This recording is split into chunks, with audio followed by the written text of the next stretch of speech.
देश के गृह मंत्री अमित शाह 14 जुलाई को मध्य प्रदेश आएंगे। वे हर जिले में खुलने वाले प्रधानमंत्री कॉलेज ऑफ एक्सीलेंस का उद्घाटन करेंगे, जिसका शुभारंभ गृह मंत्री इंदौर से करेंगे। यह जानकारी मध्य प्रदेश के उप मुख्यमंत्री राजेंद्र शुक्ला ने भोपाल में आयोजित एक पत्रकार वार्ता के दौरान दी। इस दौरान उन्होंने मीडिया के कई सवालों के जवाब दिए। सबसे बड़ा सवाल बजट को लेकर था, जिसको लेकर राजेंद्र शुक्ला ने कहा कि मध्य प्रदेश का बजट 40,000 स्वास्थ्य कर्मियों की भर्ती के रास्ते खोलेगा, जिससे ग्रामीण क्षेत्रों की स्वास्थ्य सेवाएं बेहतर होंगी। सुनिए राजेंद्र शुक्ला की यह पत्रकार वार्ता, जिसमें उन्होंने कई मुद्दों पर जवाब दिए। आज की इस पत्रकार वार्ता में उपस्थित सभी सम्मानित पत्रकार बंधुओं का बहुत बहुत स्वागत है।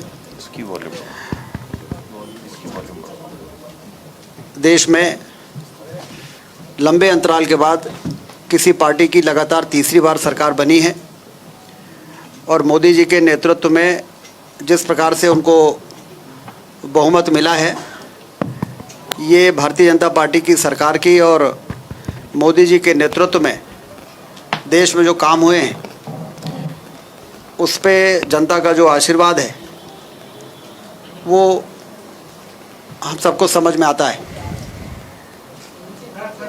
वहीं दूसरी ओर मध्य प्रदेश में जिस प्रकार का विधानसभा के चुनाव में जनादेश आया और फिर लोकसभा के चुनाव में 29 में से 29 सीटें, आप सबको याद होगा जब आप पूछते थे कि मध्य प्रदेश में कितनी सीटें आ रही हैं और हम लोग कहते थे कि 29 में 29 आएंगी, तो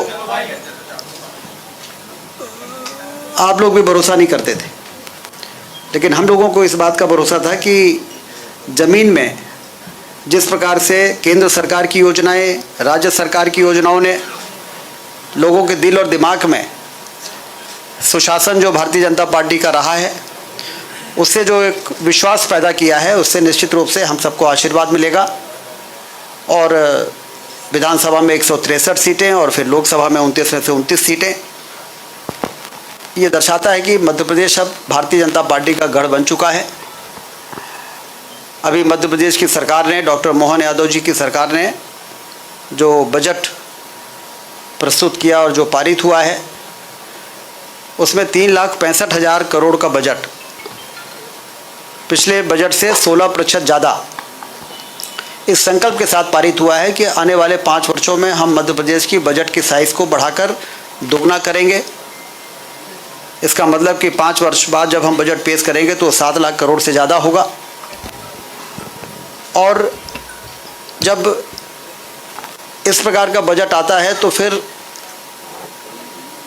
इंफ्रास्ट्रक्चर के काम के लिए धन की कमी, जो लंबे समय से हमारे प्रदेश में एक बड़ी चुनौती होती थी, हम लोग कभी भूल नहीं सकते। ये वही मध्य प्रदेश है जो 2003 के पहले सड़कों में गड्ढे भरने के लिए भी बजट नहीं होता था, ओवरड्राफ्ट हो जाता था। जब भी बात करो वर्क्स डिपार्टमेंट के लोगों से तो काम करने वाले लोग कहते थे कि साहब हमें चेक तो मिल गया है, लेकिन वो इनकैश नहीं हो रहा, ओवरड्राफ्ट हो गया है।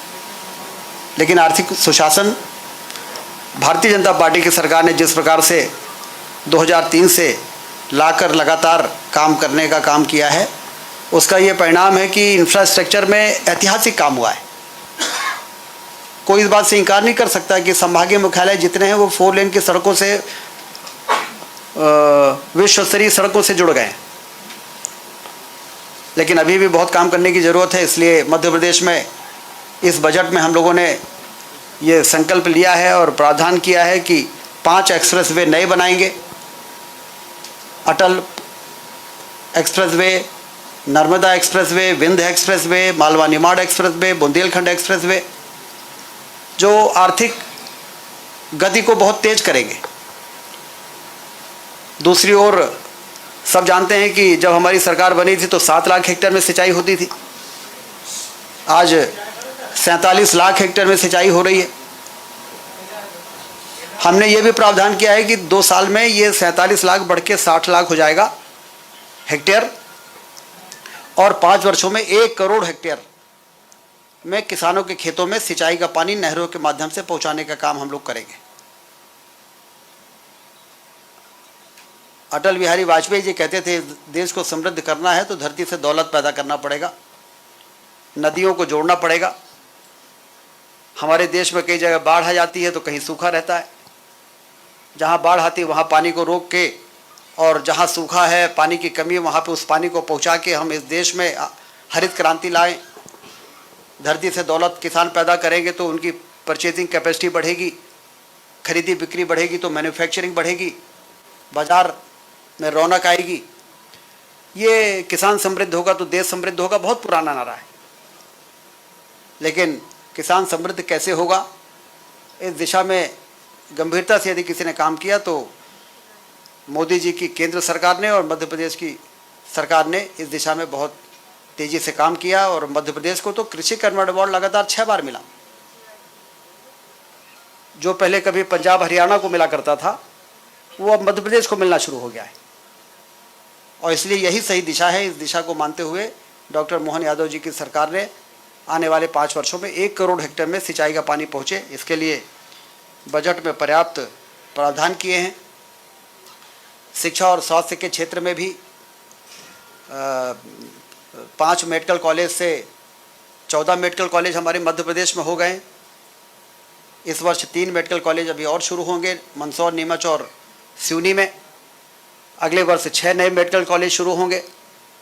उसके अगले वर्ष 2 शासकीय मेडिकल कॉलेज, और बाकी जितने ज़िले हैं हर ज़िले में 1 मेडिकल कॉलेज होना चाहिए। इसके लिए पीपीपी मोड में डॉक्टर मोहन यादव जी की सरकार ने निर्णय लिया है कि हम निजी पूंजी निवेशकों को आमंत्रित करेंगे।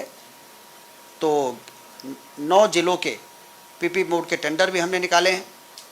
लोग आएंगे, मध्य प्रदेश में निवेश करना चाहते हैं, कई क्षेत्रों में तो मेडिकल के क्षेत्र में भी निवेश करें। और शुरू में हम अपने जिला अस्पतालों को उससे अटैच करेंगे, बाद में वो अपने हॉस्पिटल बना के और उसको आगे बढ़ा सकते हैं। आयुष्मान योजना के अंतर्गत कई हम इस प्रकार से स्वास्थ्य के क्षेत्र में नए प्रयोग कर रहे हैं। 4 करोड़ से ज़्यादा आयुष्मान कार्डधारी हमारे मध्य प्रदेश में है। ये मोदी जी की 5 लाख रुपए तक के मुफ्त में इलाज करने की योजना का ये परिणाम है कि हेल्थ सेक्टर में भी एक नई क्रांति आई है। प्राइवेट सेक्टर के लोग अस्पताल खोल रहे हैं जो आम आदमी को राहत दे रहे हैं। दूर दराज इलाकों के भी हॉस्पिटल्स हैं, क्योंकि हमारे देश में अपना इलाज कराने वाले नागरिकों की संख्या ही इतनी कम थी कि अस्पताल और स्वास्थ्य का क्षेत्र कैसे आगे बढ़ सकता था। लेकिन मोदी जी ने ऐतिहासिक काम किया कि रिक्शा चलाने वाला, ठेला धकाने वाला, खेतों में मजदूर करने वाला 5 लाख रुपए तक का हेल्थ सिक्योरिटी कवर लेके चल रहा है।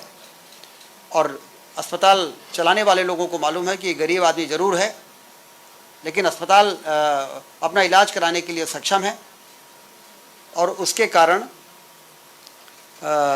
तेज़ी से स्वास्थ्य के क्षेत्र में हॉस्पिटल्स बढ़े हैं।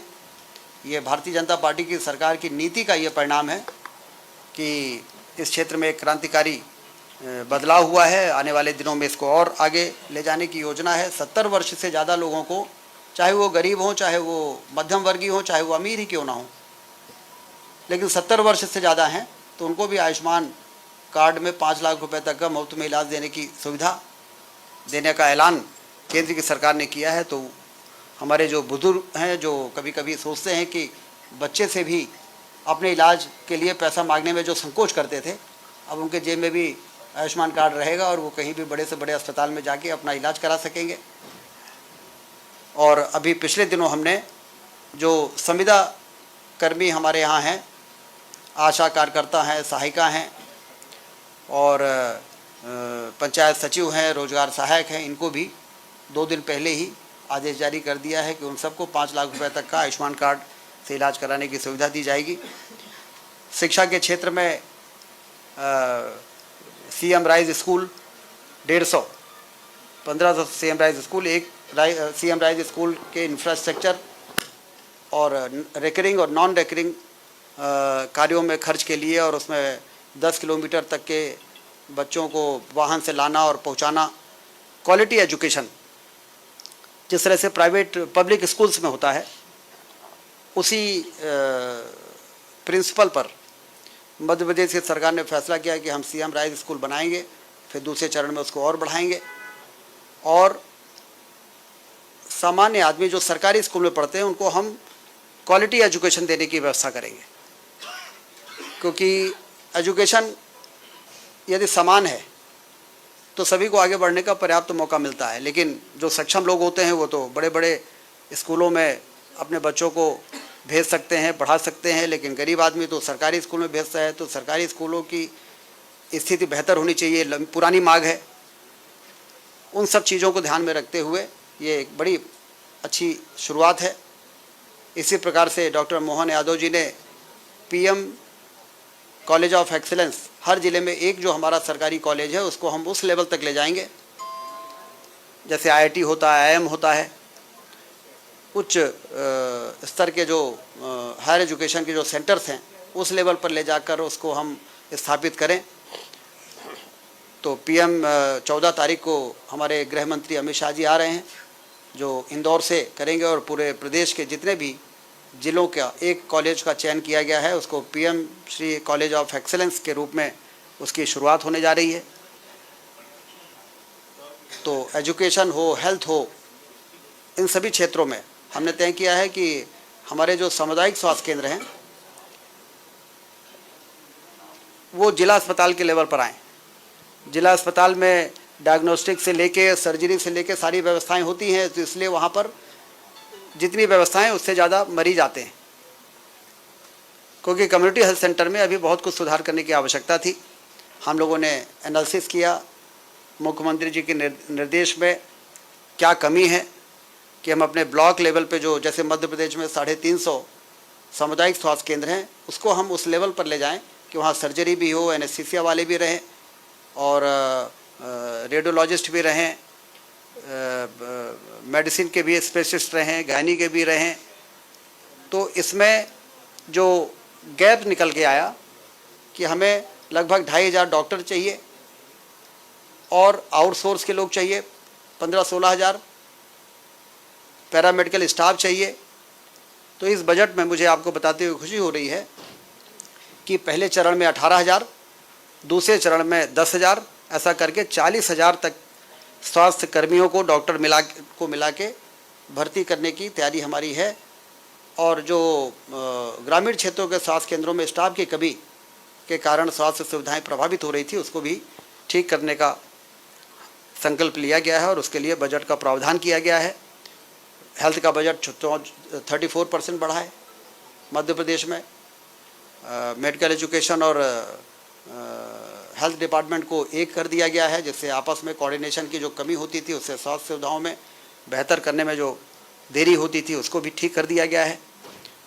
तो इस बजट से आप ये देखेंगे कि चाहे वो इंफ्रास्ट्रक्चर हो, चाहे वो हेल्थ सेक्टर हो, चाहे वो एजुकेशन का सेक्टर हो, चाहे वो निवेश का क्षेत्र हो, मध्य प्रदेश निवेश के मामले में अब देश में सबसे प्रेफर्ड डेस्टिनेशन के रूप में देखा जाने लगा है। ये पिछले 15 वर्षों में जो रोड शोज़ हुए हैं, इन्वेस्टर समिट हुआ है, उससे मध्य प्रदेश की बड़ी मार्केटिंग हुई है। एक और हमने मार्केटिंग की, एक तरफ हमने बिजली की सप्लाई सरप्लस पावर स्टेट बनाया, इंडस्ट्रियल एरिया के डेवलपमेंट किए, लैंड बैंक्स बनाए और हमारी जो पॉलिसी है इंडस्ट्रियल पॉलिसी उसको हमने ऐसा अट्रैक्टिव बनाया है कि लोग मध्य प्रदेश की ओर आकर्षित होना शुरू हो गए हैं। ये वाल्वो जैसा प्लांट 6 प्लांट इंदौर और यहाँ मिला के 5 यूनिट लगाना कोई ऐसे नहीं हुआ है। इसके लिए उनको समझ में आया है कि मध्य प्रदेश में न सिर्फ बिजली की कमी नहीं है, पर्याप्त पानी है, पर्याप्त ज़मीन है, लॉ एंड ऑर्डर भी अच्छा है, शांत प्रदेश है, लॉजिस्टिक्स के मामले में भी सेंट्रली लोकेटेड है। यदि हमारे यहाँ लैंड लॉक्ड स्टेट है, यदि हमारा ये माइनस पॉइंट था कि हम समुद्र के किनारे नहीं हैं, तो हमारा प्लस पॉइंट भी ये था कि हम सेंट्रली लोकेटेड हैं। तो लॉजिस्टिक्स के मामले में अपने प्रोडक्ट को देश के किसी कोने में ले जाने में सबसे बेहतर लोकेटेड प्रदेश है। और यदि हमारे यहाँ पोर्ट नहीं है तो ड्राई पोर्ट हमने बनाए हैं मंडी द्वीप पे और इंदौर में, जहाँ से सारे कस्टम क्लियरेंस वगैरह हो जाते हैं और यदि कोई एक्सपोर्ट होना है तो यहीं से सारी चीज़ें फॉर्मेलिटीज़ हो जाती हैं और सीधे प्रोडक्ट उनका कंटेनर में लोड होके और जाके और शिप में चला जाता है, वहाँ दोबारा उनको कस्टम क्लियरेंस नहीं कराना पड़ता। ये फैसिलिटी मध्य प्रदेश में इन्वेस्टमेंट प्रमोशन की दृष्टि से जो जरूरी सुधार थे वो किए गए हैं। और इसलिए हम ये कह सकते हैं सामाजिक सरोकार के क्षेत्र में भी आप देखिए, लाडली बहना योजना हो, संबल योजना हो, मोदी जी की किसान सम्मान निधि में उतना ही राशि और ऐड करने की बात हो, इन सारी चीज़ों ने गरीबों को भी आत्मविश्वास से अपना काम करने के लिए उनमें उत्साह भरने का काम किया है। सामाजिक सरोकार के कई ऐसे काम हैं जो दूसरे राज्यों ने हमको फॉलो किया है। लाडली लक्ष्मी योजना, अभी मुख्यमंत्री कन्यादान योजना में जो प्रावधान हुआ है 3 गुना प्रावधान बढ़ा दिया गया है। जैसे गरीब व्यक्ति अपने बच्ची की शादी करने के लिए दूसरों के सामने हाथ फैलाने को मजबूर ना हो। फिगर आप देखेंगे कि 3 गुना मुख्यमंत्री कन्यादान योजना में राशि का प्रावधान बढ़ाया गया है। तो कुल मिला के समग्र रूप से बजट जो है वो गरीब, किसान, युवा और महिलाएं, जो मोदी जी ने कहा है ना कि मेरी नज़र में देश में सिर्फ 4 जातियां हैं, मैं कोई जाति जो समाज को तोड़ने का काम करता है, मैं उसके बजाय मेरी नज़र में तो 4 जातियां हैं। युवा है, किसान है, गरीब है और महिलाएं हैं। उन चारों को केंद्रित करके केंद्र सरकार अपनी नीतियां बना रही है। मध्य प्रदेश की डॉक्टर मोहन यादव जी की सरकार ने भी उसी प्रकार से अपना बजट बनाया है और विकास तेज गति से आगे बढ़े। आर्थिक क्रांति हो, पर्यटन की क्रांति हो, औद्योगिक क्रांति हो।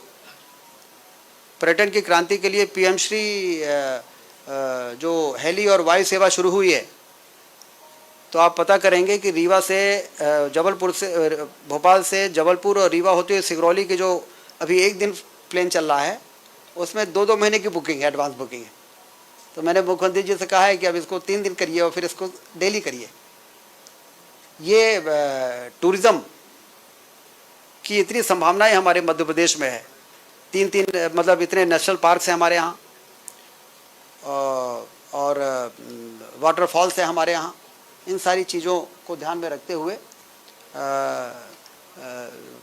पीएम श्री ये पर्यटन की क्रांति हो और एयर एम्बुलेंस और शव वाहन, ये भी मैं आपको बताना चाहता हूँ कि इसके लिए भी बजट में प्रावधान किया गया है। अब आपने देखा होगा कि एयर एम्बुलेंस शुरू होने के बाद गरीब आदमी जो 1000 रुपये भी अफोर्ड नहीं कर सकता है अपने इलाज के लिए, परिवहन के लिए, उसको फ्री में प्लेन से हम एयरलिफ्ट करके भोपाल और बड़े अस्पतालों में पहुंचा रहे हैं और ऐसे ही शव वाहन भी हम शुरू कर रहे हैं।